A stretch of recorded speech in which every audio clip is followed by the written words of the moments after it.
Bienvenue sur En pleine tasse, le premier épisode. Alors, en pleine tasse, je me prends en pleine tasse un bon bruit. Donc vous allez entendre du bruit du coup ce matin pour le début. C'est pas très grave, c'était pas prévu. Je suis venu dans mon parc ressources pour être au calme. Mais malheureusement, ils sont en train de vider la citerne sur les plantes là.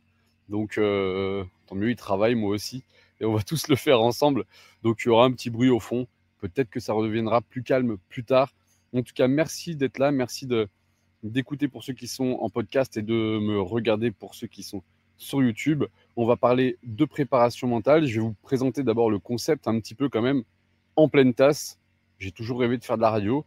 J'adore parler de préparation mentale, surtout aussi parce que c'est vraiment devenu une passion, en plus de mon activité principale depuis 2019.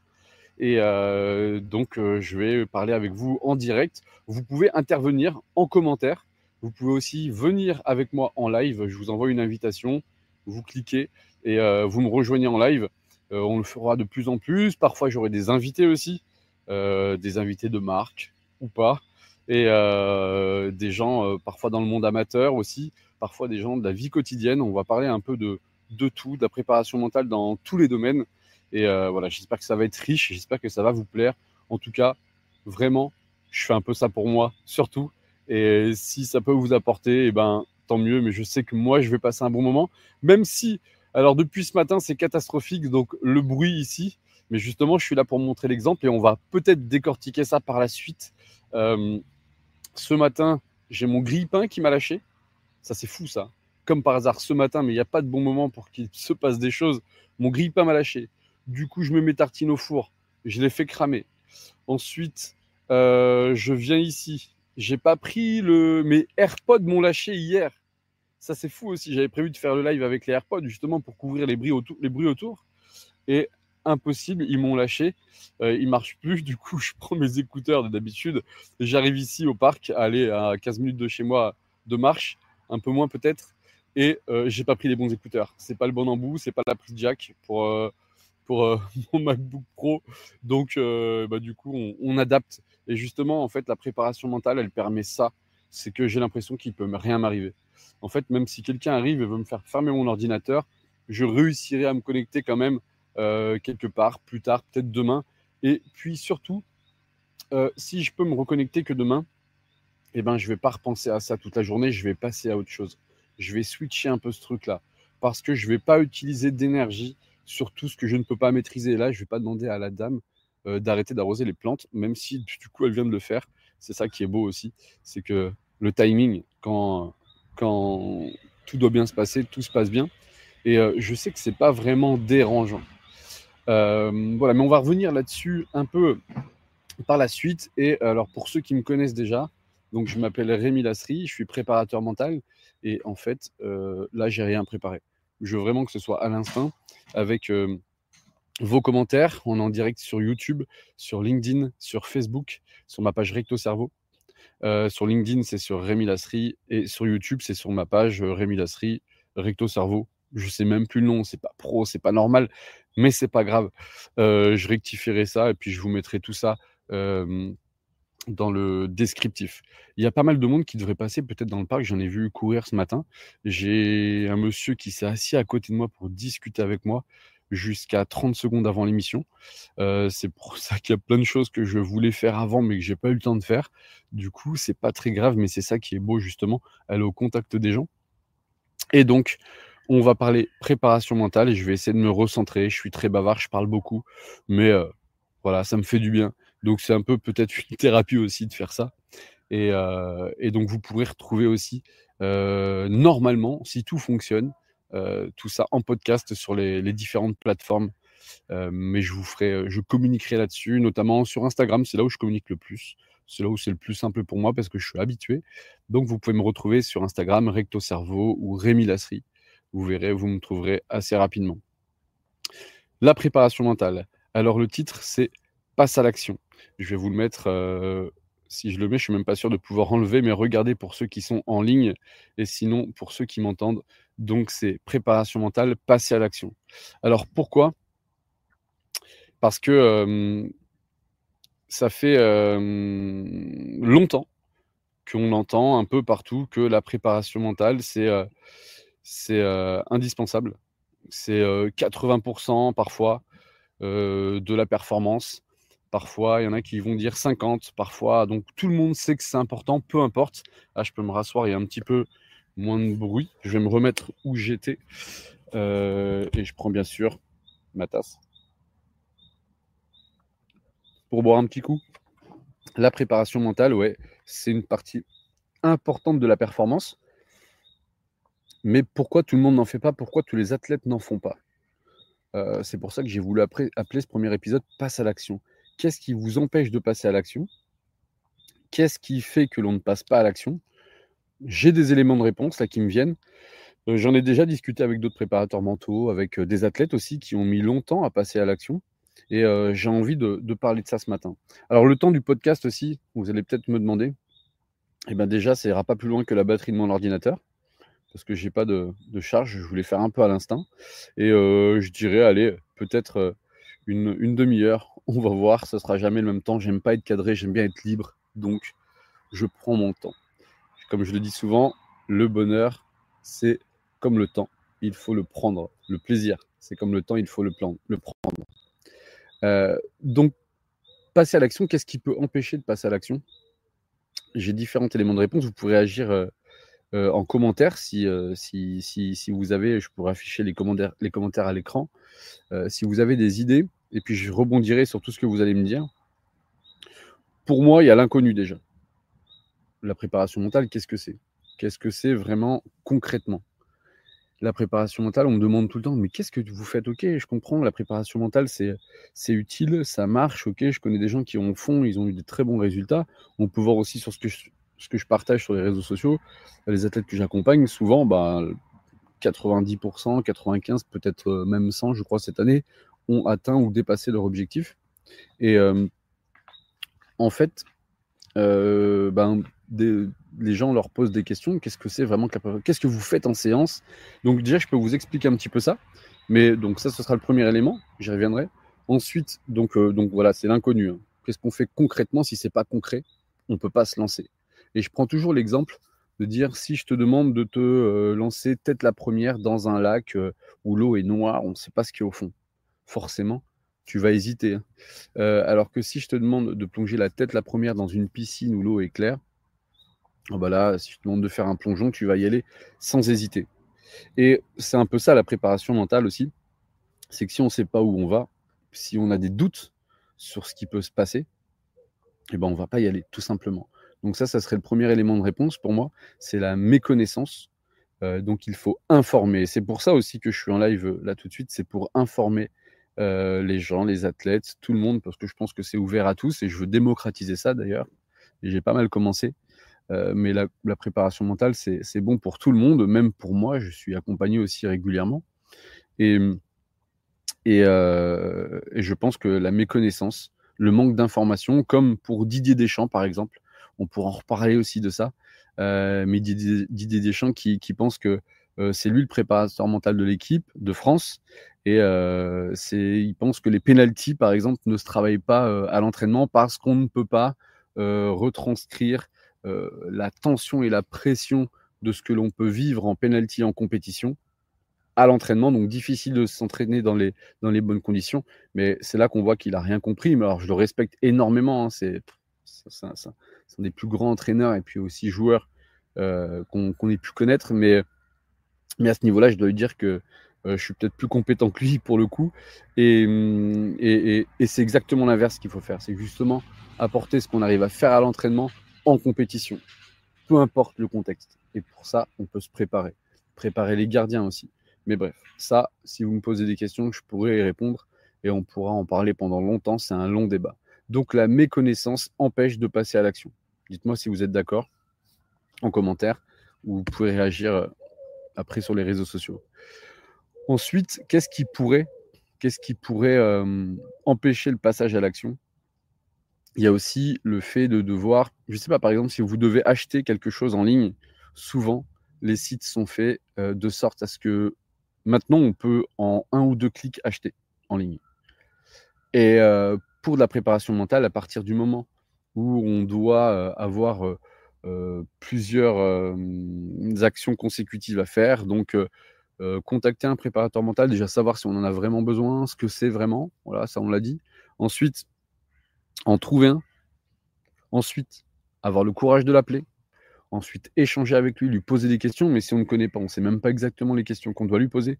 On ne sait pas forcément choisir un bon préparateur mental. Il y en a plein d'univers différents, d'approches différentes. C'est pour ça que je conseille à chaque fois, même quand vous m'appelez, je conseille de contacter peut-être un ou deux autres préparateurs mentaux. Oh, j'adore. Pour comparer.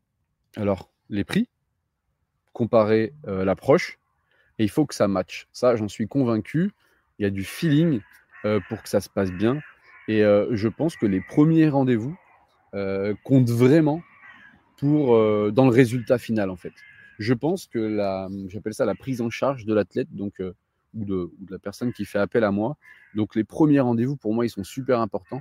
Il faut que ça matche. Et si ça matche, j'ai limite envie de dire que je sais qu'on va y arriver. Et donc, trouver un bon préparateur mental, parce qu'il y a de tout, comme un bon médecin, comme un bon, voilà, comme un bon athlète. Il y en a des bons, des moins bons. C'est pareil. Il y en a qui sont peut-être, sûrement, bien sûr, plus performants que d'autres, plus compétents que d'autres. Donc aussi, est-ce qu'on n'a pas peur de tomber sur quelqu'un qui ne nous conviendrait pas ou qui, justement, il nous emmènerait dans la mauvaise direction? Parce que c'est aussi faire confiance. Et ça c'est compliqué, surtout de nos jours peut-être, parce qu'on vit un petit peu dans la peur.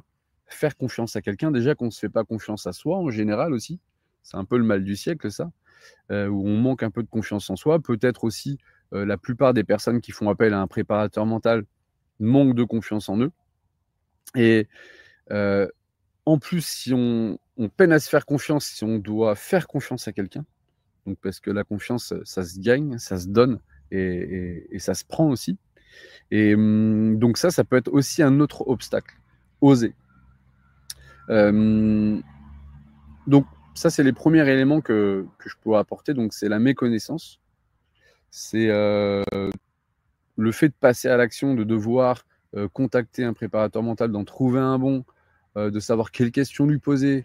Est-ce que l'appeler aussi? Alors ça, je pense que c'est un frein aussi, c'est ne pas savoir le prix, appeler et réussir à dire non si c'est trop cher, ou réussir à dire non si la personne ne nous convient pas. C'est très difficile de dire non.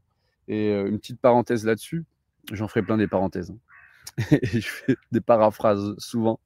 Une petite parenthèse là-dessus, les personnes qui n'arrivent pas à dire non, et ben c'est souvent les personnes qui n'arrivent pas à dire oui.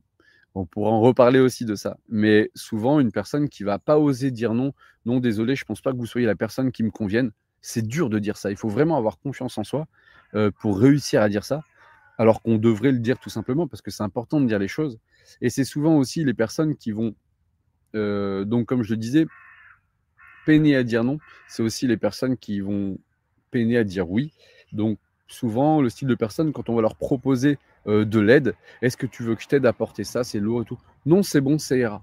Voilà. On n'arrive pas à dire oui, saisir les opportunités. Et ça aussi, j'ai envie de faire un bon chapitre là-dessus, peut-être dans d'autres épisodes, mais saisir les opportunités, c'est quelque chose qui, un des secrets pour moi de la réussite, c'est saisir les opportunités. Souvent, on va ne pas oser de peur de passer pour quelqu'un de profiteur, parce que même de mon côté, hein, je me souviens de ma maman quand j'étais petit, dire non par politesse. C'est quand même fou ça, hein, de refuser quelque chose dont on a envie par politesse. Par politesse. Je trouve ça complètement débile, mais c'est dans la culture surtout la culture française. J'en avais parlé dans un réel déjà, où je suis allé au Sénégal il n'y a pas très longtemps, en début d'année, au mois de mars, avril. Et là-bas, pour accueillir, on donne en fait. On donne un collier, ils nous donnent des choses en fait pour nous souhaiter la bienvenue. Et nous, on refuse par politesse. Donc là, c'était vraiment le choc des cultures, où il y en a qui donnaient pour accueillir parce que chez eux, ils considèrent qu'il faut se comporter avec l'autre comme si l'autre était soi-même. Et donc, je trouve ça vraiment génial. Et donc, ils considèrent que les autres sont eux. Et qu'est-ce qu'ils aimeraient comment ils aimeraient qu'on se comporte avec eux-mêmes, ils se comportent de cette manière-là. Et nous, on refusait par politesse. Voilà. Alors, soit aussi de peur qu'après, ce soit un engrenage et puis qu'ils nous demandent de l'argent, soit plein de choses. Alors ça, je parle quand on est dans les rues, dans les marchés et tout, forcément c'est différent, mais avec les familles qu'on a rencontrées, là, ça risque rien du tout. Hein. C'était des gens qui vivent comme nous, des citoyens du monde comme nous. Et en fait, le choc des cultures. Donc nous, on refuse par politesse. Et du coup, j'en conclus que on va dire oui par politesse à un préparateur mental, même s'il ne nous convient pas. Et je pense qu'on a ça dans la tête, donc ça fait partie de nos croyances, de nos principes, des valeurs aussi. C'est très ancré en tout cas. Mais si on est capable de dire non par politesse, ça veut dire qu'on est capable de dire oui par politesse. Moi, ce que vous en pensez, mais c'est ce que je me dis. Et donc, si avant d'appeler, on se dit, ou au moins inconsciemment, ouais, mais si ça va pas, si c'est pas le bon, comment je vais lui dire? Est-ce que je vais réussir à lui dire? Donc, n'hésitez pas à participer par commentaire et dites-moi ce que vous en pensez de tout ça, parce que ça me trotte un peu. J'aime bien comprendre les gens et j'ai envie de comprendre ça. Je suis sûr que ça me l'a déjà fait. Je suis très timide de base et je sais que j'appelle pas si je sais pas comment ça va se passer, si je sais pas si je peux répondre positivement ou pas à tout ce dont je vais être confronté. Et donc ouais, c'est un frein, c'est un vrai frein pour passer à l'action. Donc pas savoir dire non, manque de confiance en soi, donc ça englobe un peu tout ça. L'inconnu, donc c'est toutes les choses qui peuvent nous empêcher de passer à l'action. Pour ça, moi en tant que professionnel, je dois essayer de répondre à ces objections et c'est pour ça que je dois informer les gens, donc c'est ce qu'on va faire après. Je vais vous parler un peu plus concrètement de préparation mentale. Et je dois aussi, quand j'échange avec quelqu'un, alors on échange beaucoup par écrit au départ. Il y a beaucoup d'athlètes, beaucoup de gens qui me contactent, d'abord par écrit sur les réseaux sociaux, alors que c'est pas forcément quelque chose qui, à la base, est un support, allez, on va dire très sérieux. Mais c'est vrai qu'on a pris l'habitude et moi ça me gêne pas du tout. Au contraire, je trouve ça justement que c'est assez cool. J'aime pas trop mettre de barrières, entre les personnes que j'accompagne et moi. Et je trouve que de pouvoir être libre de se contacter sur n'importe quel support, de pouvoir, communiquer, de différentes manières comme par téléphone, par écrit, par mail, par l'intermédiaire de quelqu'un souvent, forcément.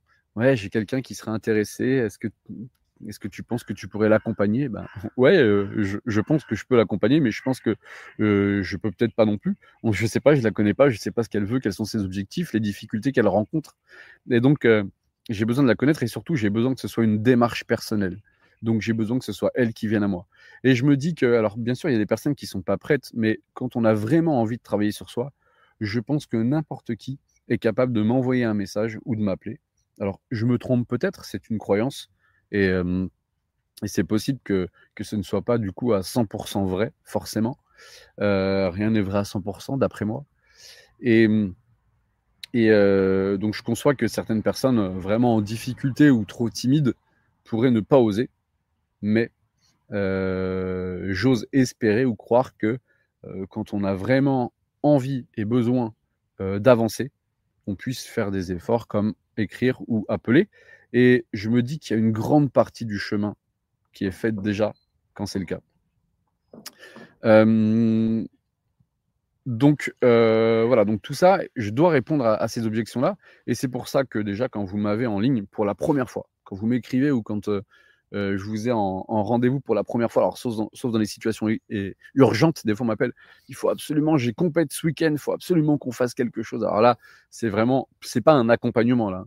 Là, ça va être des tips, ça va être, des petites choses qu'on va mettre en place. On va se concentrer sur une ou deux choses vraiment qui peuvent stratégiquement nous faire avancer. Alors là, ça va être très stratégique. Par quoi on commence? Qu'est-ce qu'on fait? On ne peut pas faire un travail de fond, on ne peut pas aller creuser. Donc du coup, on va faire un petit travail de surface qui tiendra que pour ce week-end. Mais voilà, on essaie de faire quelque chose. Alors ça, c'est un peu plus compliqué, mais c'est un très très bon exercice. J'adore ça, un peu en one shot comme ça. Donc là, oui, non, on ne fait pas une prise en charge standard avec on a le temps, vous m'avez contacté, ok, en quoi je peux vous aider? quelles sont les difficultés que vous rencontrez. Déjà, vous pouvez même vous poser ces questions-là avant de... Ah, j'ai reçu un commentaire. Je vais vous en faire profiter. Je l'affiche, c'est Thibaut Leclerc. Je lis pour ceux qui sont en podcast. Généralement, on ne passe pas à l'action car on se dirige dans l'inconnu. Voilà, c'est ce que je disais, le manque d'information. On ne maîtrise plus, donc on appréhende. Effectivement, on perd le contrôle de la situation. On va se donner un petit peu à l'autre. Le dépassement de soi est la clé de la réussite, je pense. Thibaut, c'est génial. Donc merci pour ce commentaire. Donc on va rebondir dessus. Donc ouais, on se dirige vers l'inconnu. Donc effectivement, voilà. Comme on n'est pas assez informé, on n'a pas assez de connu, donc c'est de l'inconnu, c'est compliqué. On ne maîtrise plus, donc on appréhende. Donc là, on ne va pas maîtriser la situation, on sera... Alors, là justement, merci Thibaut, parce que je vais rebondir là-dessus. Maîtriser, ne pas maîtriser, en fait, c'est la posture aussi, donc, comment on veut voir les choses. C'est soit j'appelle et je ne sais pas ce qui va se passer, je vais subir un peu les questions qu'on va me poser et je vais vers l'inconnu. Soit je décide en tant que leader de la situation, c'est moi qui décide, c'est moi qui appelle, hop, et c'est moi qui vais poser les questions. Et en tout cas, c'est moi qui vais vers le préparatoire mental. Donc, voilà, c'est moi qui suis en position de leader. Donc, tout dépend comment on voit les choses, mais c'est un peu un état d'esprit. Et justement, on se prépare comme ça pour être en préparation mentale, c'est devenir leader des situations. Alors, c'est pas qu'on veut tout contrôler, mais on va se focaliser sur tout ce que l'on peut contrôler. Donc déjà, qu'est-ce que je peux contrôler quand je fais appel à un préparateur mental? Je peux contrôler le moment où je vais l'appeler, je peux décider le mode de communication, par écrit ou par téléphone. Là, je suis leader, c'est moi qui contrôle, c'est moi qui décide. Donc, c'est toutes les choses que je peux vraiment influencer et contrôler. Je peux décider donc à quelle heure je l'appelle ou à quelle heure je lui écris. Je peux contrôler aussi les questions, je peux préparer avant toutes les questions que je veux lui poser. Je peux, voilà. Donc, je peux être leader de pas mal de choses. Et, et, et donc, je peux maîtriser certaines choses. Forcément, ben, on va pouvoir influencer vraiment voilà, on peut, certaines choses et pas tout. Je peux pas tout contrôler non plus. Donc, ouais, très bonne remarque. Et ensuite, le dépassement de soi est la clé de la réussite, je pense. Ouais, il faut se dépasser un petit peu. Mais je me dis aussi, ce qui est un peu paradoxal, c'est qu'une personne, alors pas toutes, hein, parce qu'il y en a qui me contactent parce que tout va bien, et justement, ils ont envie que tout aille bien longtemps. On pourrait parler de Ribéry, là, quand il nous dit que la roue tourne va tourner. Eh ben, j'ai envie de dire que la roue tourne, elle tourne pas forcément. Ouais, quand ça va mal, on peut faire tourner la roue pour que, pour que ça aille mieux. Mais quand ça va bien, on peut faire en sorte que ça aille bien longtemps. Et quand ça va bien, eh ben, faut pas se dire toujours, oh là là, qu'est-ce qui va m'arriver? Là, ça va trop bien. Je mérite peut-être pas ça. Qu'est-ce qui va m'arriver en retour? Et j'en vois tellement qui pensent ça, c'est tellement dommage. Bonjour, petit monsieur en vélo. Je trouve ça tellement dommage de se dire, ça va bien et ça va trop bien. Est-ce que je mérite cette situation déjà? Et qu'est-ce qui va m'arriver en contre-coup? Oh là là. Mais non, mais non. Il y en a, je connais, ben, je vais citer même Geoffrey Brissot. Vous pouvez regarder depuis 5 ans les résultats de Geoffrey Brissot. Je peux vous dire que chaque année, on ne sait pas comment ça va se passer. C'est comme ça. C'est de pire en pire. Là, on est arrivé à être. Il a réussi cette saison à être vice-champion d'Europe. Voilà. Donc, voilà, on arrive un peu près du toit du monde. Et qu'est-ce qui peut nous arriver de mieux encore les saisons qui approchent? Et donc là, cette saison, on continue à bosser ensemble. Quels vont être les objectifs? Alors, je les connais déjà du coup, mais ouais, on se dit c'est fou quoi. On aurait pensé à ça il y a 4 ans, mais c'était seulement des rêves qu'on pouvait même pas toucher du doigt. Et maintenant, on les touche du doigt, on les prend presque même à pleine main quoi. Donc c'est assez fou. Je prends l'exemple aussi de l'ISM Gym de Montluçon. Tous les ans, avec Hello, je te fais coucou si tu me regardes ou si tu m'entends. On se dit, mais quelle saison de fou encore on a fait. C'est dingue, qu'est-ce qui peut se passer de mieux l'année prochaine? Et on augmente les objectifs, on se lance des paris fous et on arrive au bout du compte à atteindre ces objectifs-là. C'est assez dingue. En fait, alors là, on pourrait aller très très loin, mais à chaque fois, il peut se passer des choses qu'on n'imagine même pas à la base en fait.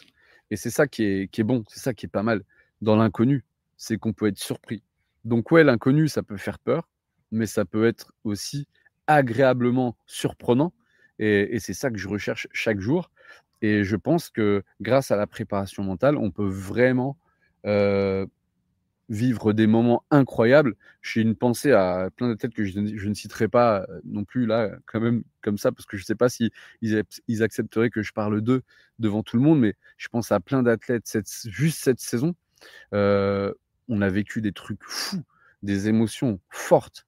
Et voilà, je sais même pas quoi ajouter. J'ai envie de tous vous dire, lancez-vous, passez à l'action, appelez un préparateur mental. Pas forcément moi, hein, je m'en fous. C'est pas que je m'en pas de vous, mais je fais pas ça pour ça, mais juste faites-vous accompagner euh, pour n'importe quel projet, n'importe quel objectif, et vous verrez, vous êtes beaucoup plus performant que vous pouvez le croire, que vous pouvez penser. Et tout est croyance, ça on en reparlera, c'est ma spécialité. Vous apprendrez à me connaître au fur et à mesure des épisodes, mais je suis spécialisé là depuis, on va dire, 2 ans dans tout ce qui est croyance. Et je considère que tout part des croyances. Là, on va laisser passer le tracteur. J'espère qu'il ne rentre pas celui-ci dans le parc. Mais il ralentit, il ralentit. Ah, il a dû croiser une voiture. Et, et en fait, tout part des croyances, d'après moi. Si je crois que c'est possible, forcément, je vais m'investir beaucoup plus. Même inconsciemment. Si mon cerveau pense que ce n'est pas possible, eh ben, vous savez, peut-être, peut-être pas d'ailleurs, que le cerveau, il va essayer d'économiser un maximum d'énergie et il va être avare en énergie parce qu'il veut toujours en garder sous le coude si jamais il nous arrive quelque chose, si jamais il y a un problème, une urgence. Et donc, inconsciemment, si on n'y croit pas, eh ben, il va pas donner de l'énergie pour gaspiller de l'énergie, en fait. Voilà. Ça serait gaspiller de l'énergie. Et c'est pour ça qu'il faut croire en ses rêves. Déjà, ça, c'est une des premières choses, croire en ses objectifs. Pas avoir peur de rêver grand.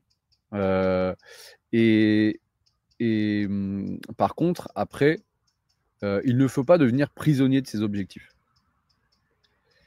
Je ne sais pas comment vous le comprenez, ça, mais il ne faut pas être prisonnier de ses rêves ou de ses objectifs. Ça veut dire que d'un côté, si on ne les atteint pas, c'est pas grave. Un objectif atteint, ça ne doit pas être vital, ça ne doit pas déterminer qui vous êtes, ça ne doit pas déterminer votre vie. Des fois, on a un projet d'une vie, ouais, certes, mais dans ce cas-là, il faut d'autres projets. Il ne faut pas que, donc je pense forcément aux sportifs, mais qu'une carrière qui ne se passe pas comme vous l'auriez rêvé ou voulu, eh ben, ça gaspille votre vie parce que vous êtes athlète, mais ça, c'est qu'une partie de votre vie.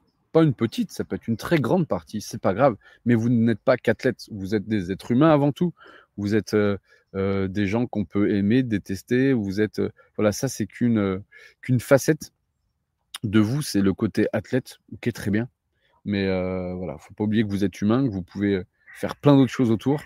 Et, euh, et donc, ne soyez pas prisonnier de vos objectifs. Ne soyez pas prisonnier de... Ah ben, c'est Maëna qui envoie un commentaire. Ce que je trouve fou, c'est de réussir à accomplir plus de choses que prévu, alors qu'avant, je n'arrivais même pas à régler la moitié de mes problèmes par moi-même. Ouais, bah Maïmena, donc on bosse ensemble. Merci pour le commentaire et coucou, je te fais un coucou aussi.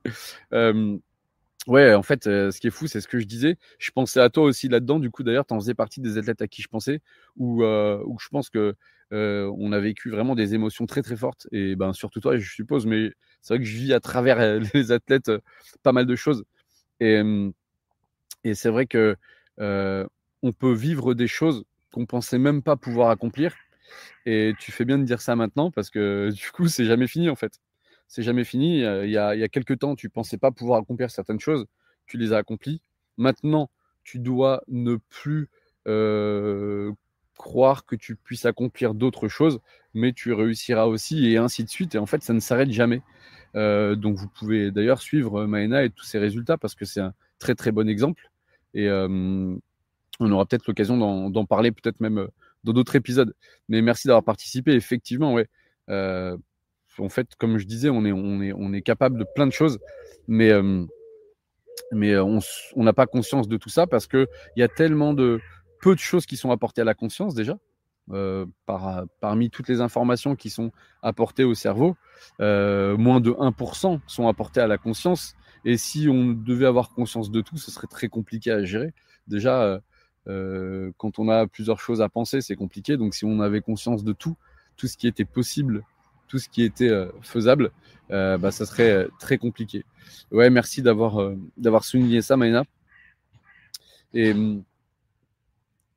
c'est vrai aussi, alors, ce qui peut empêcher le passage à l'action, on n'aura peut-être pas le temps de parler de tout, mais ce qui peut empêcher le passage à l'action, c'est d'accepter de se faire accompagner. Parce que pour l'ego, c'est compliqué de se dire, là, quand tu parles que des problèmes que tu n'arrivais pas forcément à gérer toi-même. Et c'est dur de se dire que je vais me faire aider. Donc pour l'ego, ça peut peut-être, ça dépend comment on voit les choses. Moi, j'accepte ça. Je sais que par exemple, je vois mon psy tous les mois parce que ça me fait du bien pour mon équilibre en fait. Mieux vaut prévenir que guérir. J'essaie d'aller le mieux possible tout le temps pour accompagner le mieux possible parce que si je suis un peu dépressif, avouez que c'est compliqué pour accompagner les autres. Et donc je dois investir sur mon bien-être évidemment. Et je salue Diego d'ailleurs, Diego Lacombe qui m'accompagne là-dedans. Qui est psychologue et préparateur mental aussi d'ailleurs. Un petit coup de pub, Diego. Mais en tout cas, merci pour tout ce que tu fais pour moi. Et donc, ouais, c'est dur pour l'ego peut-être d'accepter de se dire, ouais, je suis incapable de régler ce problème moi-même. Et puis, je vois que mon entourage n'y arrive pas non plus. Donc, c'est une grosse remise en question, en fait, parce qu'on n'a pas été élevé de manière... je sais pas, moi, je vois avec mes enfants, j'ai 3 enfants, j'essaie de faire en sorte qu'ils puissent se débrouiller seuls face à un obstacle. Mais ça veut dire que aussi ils prennent l'habitude de se dire que dès qu'il y a un obstacle, il faut qu'ils le règlent seuls. Donc, dans mon éducation, je dois aussi leur faire comprendre que quand ça devient compliqué, mais où est la nuance, hein, quand ça devient trop compliqué, peut-être qu'avant qu'il y ait une grosse hémorragie, je dois faire appel à quelqu'un. Et quelqu'un peut m'aider. Et je pense que, de toute façon, on ne fait rien. Je parle de moi et puis des préparateurs mentaux en général. On ne fait rien à la place des athlètes. Quand on pense à Maëna, par exemple, tout ce qu'elle accomplit, moi, j'ai rien fait à sa place. Hein. Je sais pas rattraper un cerceau que je lancerai. En tout cas, pas comme elle. Je sais pas. Pareil avec le ballon, je pense que je serais dégueulasse, même si j'ai fait du foot. À part avec les pieds, je sais pas faire grand chose avec. Bref, en tout cas, on peut en rire, mais on fait rien à la place des autres. En tant que préparateur mentaux, on ne fait rien à la place des autres. Et le but, c'est d'accompagner. C'est pas d'être devant et tirer la personne. C'est pas d'être derrière et de la pousser. Même si parfois, alors moi j'aime bien piquer aussi. Ça fait un petit peu, c'est un peu mon style aussi d'accompagnement. Parfois, je vais aller piquer un petit peu là où ça peut faire mal, mais ça apporte des réactions et ça fait bouger les choses. Mais on accompagne, c'est-à-dire qu'on est côte à côte et voilà. Alors pourquoi tu te poses cette question? Donc ça va être beaucoup de questionnements. Ça va être vraiment de longues discussions. Ça va être, j'ai un petit moucheron qui est tombé dans ma tasse d'ailleurs. Il est tombé en pleine tasse. Oh là là, c'est génial. Mais tout s'aligne aujourd'hui, tout s'aligne. Tant que je l'avale pas, c'est bon. Et ouais, donc de toute façon, on fait rien à la place des autres. Et je pense que à chaque fois qu'un athlète accomplit quelque chose, même s'il a été accompagné de très près, j'ai envie de dire, il sera forcément fier de lui. Et son entourage sera fier de lui aussi. Même si, alors, j'apprécie beaucoup quand on me dit merci, c'est trop bien, c'est grâce à toi. Alors ça, j'aime pas. Désolé, ça me touche énormément.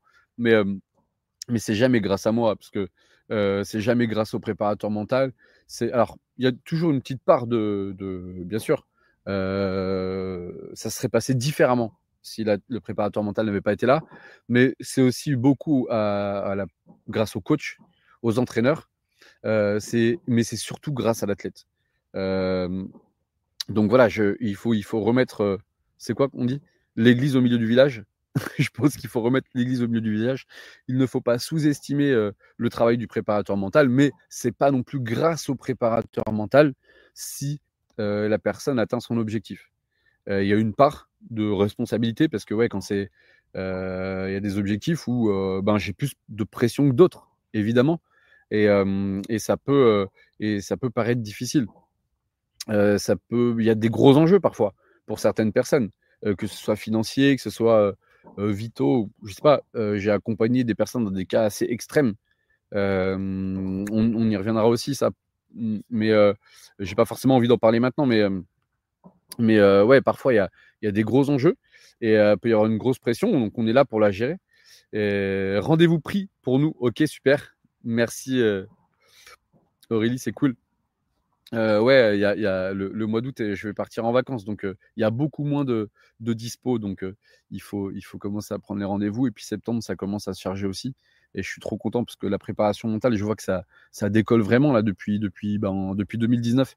Je vois que ça avance et c'est vraiment top parce que je me dis que les gens vont aller mieux, sûrement, ils vivront mieux leur passion. Et c'est aussi pour ça que je fais de la préparation mentale, c'est que j'ai souffert de ma passion, moi, qui était le football. Et comme je dis, vous allez apprendre à me connaître au fur et à mesure des épisodes. Et, et je me suis dit, mais je ne peux pas laisser faire ça. Maintenant, on a assez d'outils et de connaissances pour pouvoir contrer ça. Souffrir de sa passion, c'est tellement horrible. Moi, j'en ai beaucoup souffert, en tout cas, pendant beaucoup d'années. J'ai mis très longtemps à m'en remettre. J'étais passé à autre chose, mais dans le fond, j'avais vraiment un goût amer. Et c'est la préparation mentale qui m'a permis tout ça. Euh, c'est aider à ranger. Donc là, encore un commentaire de Maëna, c'est aider à ranger sa tête sans changer ce qu'il y a dedans. Exactement, c'est comme un peu un puzzle. On va remettre en ordre. Tu n'as rien fait à ma place, mais tu, tu as mis de l'ordre. Ouais, effectivement, ouais, j'ai peut-être mis de l'ordre. Mais en tout cas, merci pour ce retour. Ouais, je sais, on a beaucoup échangé là-dessus. Et ouais, en fait, c'est ça, la préparation mentale pour être plus concret maintenant. Allez, vas-y, je passe au concret là. De la préparation mentale, c'est mettre de l'ordre vraiment dans sa tête. Donc, on peut jouer un peu sur les priorités, déjà. Donc, parfois, on s'entête à faire quelque chose, mais soit on ne va pas la faire de la bonne manière, mais soit on ne s'en rend pas compte, ou si personne nous le dit, ou si personne de l'extérieur nous le dit, parce que moi qui suis parent, si je le dis à mes enfants, ils ne vont pas m'écouter de la même manière. Le statut joue vraiment. Donc, quand j'ai ce statut de préparateur mental, je sais qu'on va peut-être plus ou mieux m'écouter que si je suis un papa ou une maman d'un enfant, ou si je suis le coach d'un athlète avec qui il travaille depuis des années et avec qui il peut y avoir parfois des conflits, parfois ça rentre par une oreille, ça ressort par l'autre, etc. Donc on va, on va ranger la tête déjà en faisant remarquer, en apportant à la conscience certaines choses. Par exemple, si votre voiture, alors il y a plein d'exemples que je vais reprendre souvent, je radote, hein, dans plusieurs épisodes, vous verrez. Mais si votre voiture est crevée, vous avez un pneu crevé, tant que vous n'avez pas pris conscience que votre pneu était crevé, vous n'allez pas le changer. Donc, les premières choses, c'est se rendre compte des difficultés que l'on peut rencontrer. Ensuite, comprendre pourquoi on vit ces difficultés. Alors, si je prends ma fourchette et que je la prends à l'envers, alors oui, je vais avoir le bon outil pour manger. Oui, je vais être assis à table pour manger. Oui, j'ai de la bouffe dans mon assiette. Mais si je prends ma fourchette à l'envers, ça va être compliqué pour manger correctement. Eh bien, c'est un peu ça, en fait. Qu'est-ce que tu veux faire? Comment tu devrais le faire? Quelles sont les compétences qui vont te permettre de le faire? Peut-être qu'avant de faire ça, il va falloir que tu vas peut-être devoir acquérir d'autres compétences. Peut-être que tu vas devoir mieux t'entourer. Peut-être que tu vas devoir t'entraîner dur. Euh, on peut faire un petit exercice rapide là tout de suite. Je vais vous demander, alors allez-y assez vite parce que je ne vais pas faire de pause pour ceux qui le font tout de suite. Donc les retardataires, tant pis pour vous. Je vous demande juste un petit truc si vous pouvez, ne vous inquiétez pas, il n'y a rien de ouf. Levez le doigt s'il vous plaît. Allez-y, levez le doigt. Encore un peu plus haut. Encore un peu plus haut. Ok, merci. Donc ça, c'était juste pour vous montrer que quand on fait quelque chose pour la première fois, on ne le fait jamais à fond. Pour les mêmes raisons que pour le passage à l'action de la préparation mentale, c'est que on ne sait pas pourquoi il nous demande de lever le doigt, qu'est-ce qui va se passer, pourquoi on doit faire ça. Du coup, à partir du moment où il y a un doute qui est même inconscient, eh ben, forcément, euh, on ne va pas le faire à fond. On ne va pas le faire vraiment, on va hésiter un petit peu. Je ne sais pas si ça a fonctionné pour vous, mais pour la plupart, je suis convaincu que oui, parce que des fois, je le fais devant plein de monde, des centaines de personnes, et tout le monde tombe dans le panneau quasiment. Mais quand on fait quelque chose pour la première fois, on ne le fait jamais à fond déjà. Donc, quand vous faites quelque chose, vous n'allez peut-être pas y arriver. C'est possible. Mais peut-être parce que vous ne l'avez pas fait à fond. Ensuite, vous allez peut-être le faire à fond, mais est-ce que vous avez la technique nécessaire? Est-ce que vous savez exactement comment faire? Pour ça, il va falloir peut-être automatiser des gestes, etc., etc. Bref, je pense que vous avez compris le principe. Quand on veut faire quelque chose, il y a tellement de choses à préparer avant. Là, j'ai voulu faire mon podcast, mon visio. J'ai préparé un minimum. Il a fallu que je connecte Facebook pour être en live, LinkedIn, YouTube, que j'apprenne à voir. Il y a un commentaire, ok, je les vois même pas tous en même temps. J'ai pas encore l'habitude. Je débute, j'apprends. Donc forcément, c'est pas parfait. J'ai choisi un lieu. Je pensais pas qu'il y aurait du bruit le matin. Peu importe. J'ai pris mes écouteurs. Je les ai loupés. J'ai fait un truc pour la première fois. Mais forcément, c'est pas parfait.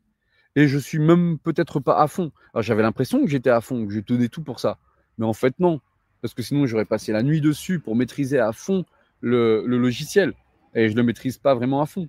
Et voilà, donc ce que je veux faire passer comme message, et merci Maëna d'avoir participé, c'est que ouais, on va remettre en place tout ce qu'il y a dans la tête. Ce que je veux faire, comment je vais le faire, est-ce que je suis capable de le faire? Et ensuite, on va travailler aussi sur les croyances. Parce que si je rêve de quelque chose, mais je pense que c'est inaccessible, si je crois que je ne suis pas capable de le faire, eh ben, ça va être compliqué de le faire comme je l'ai dit tout à l'heure. Donc, les croyances, je vais vous donner un exemple assez concret. Et on arrêtera là-dessus pour aujourd'hui. Les croyances. Quand j'étais petit, ma maman me disait ne traverse pas la route si un adulte ne te donne pas la main. Un adulte que tu connais, évidemment, pas un inconnu. On aura beaucoup parlé d'inconnus aujourd'hui. Et donc, ne traverse pas la route si un adulte ne te donne pas la main parce que tu peux te faire renverser. Ok, donc moi j'ai intégré cette croyance. Je me resserre un petit, c'est de l'eau. Je voulais me faire une tisane, mais j'ai pas eu le temps, comme je fais toujours tout au dernier moment. Ensuite, moi, je vais intégrer cette croyance. Si je traverse seul, je peux me faire renverser, c'est dangereux pour moi. Ok, j'ai intégré cette croyance petit à petit. Quand j'étais petit, j'étais vraiment assez sage. Voilà. J'ai du mal à le croire, mais c'est ce qu'on me dit. Et donc, j'obéissais à ça. Imaginez, là, j'ai 39 ans maintenant. On dit, allez, traverse. Non, attendez. Il faut qu'un adulte me donne la main. Là, ça paraîtrait complètement débile, complètement absurde, tout ça. Parce que si ma croyance, elle évolue pas en même temps que moi, je suis complètement en décalage. Et avec mon temps, avec l'exigence du présent. Et c'est pour ça que je parle de mise à jour des croyances. J'ai pas envie de dire méthode parce qu'il y a pas, je fais pas ça avec les mêmes personnes tout le temps de la même manière parce qu'il n'y a pas de recette. Il faut adapter aux personnes qu'on a en face de nous. Et puis ça évolue en permanence aussi, de toute façon.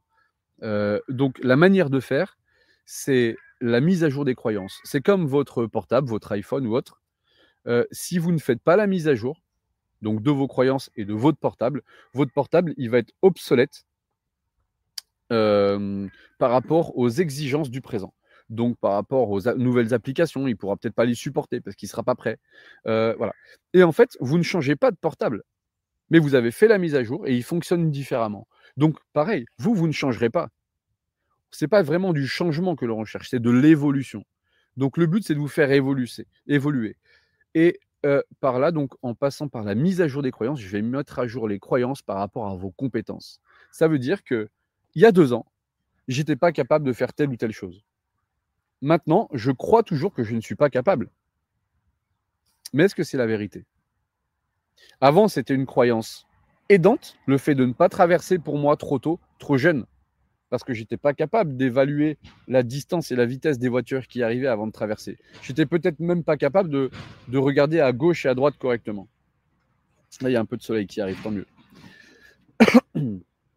Mais maintenant, ça devient une croyance limitante. Donc, ce qui était une croyance aidante pour moi avant devient une croyance limitante. Maintenant, le fait de croire que de traverser seul est dangereux pour moi, c'est une croyance limitante. Il faut que je la mette à jour avec mes compétences du moment pour pouvoir être en phase avec le présent, avec les exigences, de ma vie au présent. Maintenant, je suis responsable, j'ai des enfants, j'ai mon travail, etc. Je ne peux plus me limiter à tant de choses. Donc, est-ce que je suis compétent pour apprécier la trajectoire des des voitures? Est-ce que je suis compétent pour regarder bien à gauche, bien à droite? Est-ce que je suis compétent aussi pour peut-être partir en courant s'il y a un imprévu, une trottinette qui vient au dernier moment? Oui, je pense que je le suis. Donc, est-ce que je peux traverser tout seul maintenant? Oui, je peux traverser tout seul maintenant. Voilà. Je crois que j'en suis capable. Et voilà, maintenant je peux le faire. Donc, c'est ça la mise à jour des croyances. Et là, on a pris un exemple très simple, mais je vous garantis que moi, toujours, et vous aussi, on a des croyances beaucoup plus absurdes que ça. Beaucoup plus absurdes que ça. Donc, la préparation mentale, c'est aussi ça, c'est comprendre notre fonctionnement, comprendre qu'est-ce qui nous limite, qu'est-ce qui nous aidait avant et qu'est-ce qui nous limite maintenant, comment mettre en place tout ça, gérer les priorités, gérer mon temps, mon planning, parce que du temps, ah, j'ai pas de temps, ah, je peux pas faire ça. Tu vas juste regarder, s'il te plaît, combien de temps tu passes sur TikTok ou sur Instagram à regarder des réels. On va regarder ton temps d'écran. Ah ouais, 3 heures par jour, ok. 3 heures par jour. Et encore, je suis gentil.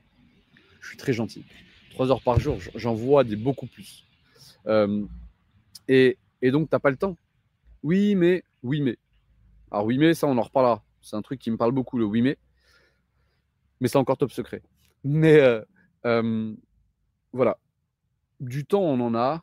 En fait, on a tout ce qu'il faut pour réussir. C'est pour ça que j'utilise pas non plus aussi de logiciels, parce que je veux prouver, en fait, c'est aussi une philosophie de vie, la préparation mentale. Je veux, je veux te prouver, vous prouver que vous avez tout, mais vraiment tout, et toutes les possibilités en plus, parce que ce que vous n'avez pas, vous pouvez l'avoir, pour atteindre vos objectifs. Mais ça, je vois des trucs exceptionnels en permanence. Vous pouvez même voir des trucs exceptionnels sur vos téléphones, voilà, des fois on voit des choses qui se passent dans le monde, ou des choses voilà, même dans un film, voilà, ça paraîtrait pas réel. Donc, je suis convaincu que tout est possible tant que la nature le permet. Vous y réfléchirez à ça. Et j'ai envie de vous laisser là-dessus. Je vous remercie de m'avoir écouté. Croyez en vous, croyez en vos compétences. S'il vous en manque, vous pouvez les développer. Et ouais. Mais c'est dur de se le dire parce que du coup, il va falloir passer à l'action. Et du coup, vous n'avez plus d'excuses. Je suis désolé, je vous ai mis un petit peu dans la merde. Ok. Merci pour ce premier épisode. Et ouais, c'est pas parfait, mais c'était trop bien. J'ai passé un super moment. Merci à Thibaut, Aurélie, Maïna d'avoir participé par commentaire. Merci à ceux qui ont vu le live et merci à ceux qui viennent d'écouter le podcast. Bonne journée, à bientôt. Je vous tiens au courant pour tout ça. On se retrouve sur les réseaux sociaux, notamment Instagram, Recto Cerveau ou Rémi Lasserie avec 2 A et à Lasserie. Et puis à très vite. Sûrement à lundi prochain. Après, là, c'est les vacances. J'ai attaqué pendant les vacances. J'ai fait n'importe quoi. On voit le gars qui n'a pas prévu. Mais on attaque sûrement lundi prochain. J'essaierai d'en faire tous les lundis quasiment, ou au moins tous les 15 jours. Mais j'adore parler et j'adore répondre à vos questions. Il y a Elodie aussi. Merci à toi, Rémi. Tout est parfaitement expliqué. Merci Elodie Gérardi qui est justement l'ISM Gym de Montluçon avec qui on vit des exploits chaque année avec ses gyms incroyables. Donc Maëna Millon aussi qui était de la GR, équipe de France de GR. Voilà, toutes ces personnes, il y a beaucoup de GR en ce moment là, ça va rattaquer dur, la saison va être énorme. Allez, ciao ciao, merci à tous, merci beaucoup et à très vite.